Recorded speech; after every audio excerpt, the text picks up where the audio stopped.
Hoş geldiniz. Hoş gördük. Bu akşam sizi ülkemizde gördük.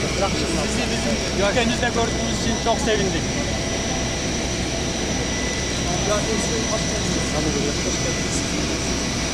Nasılsınız? İyi misiniz? Hoş geldiniz. Hoş bulduk. Hoş bulduk.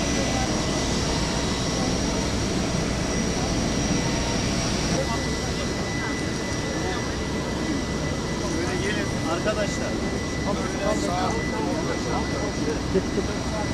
Bizim ata-babalardan beri salgurun hancılarımız Bizim ata babalarımızdan gelen hazır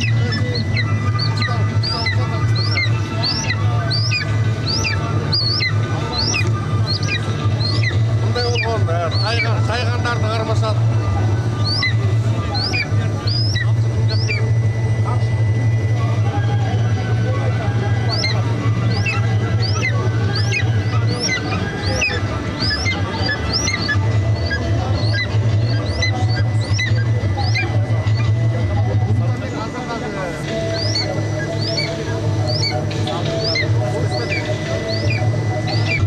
Gel biraz daha gel. Gel.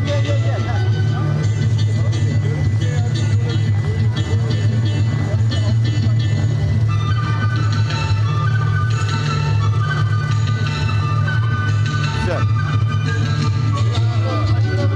Açılın. Kamerayı açılın.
Ahmet.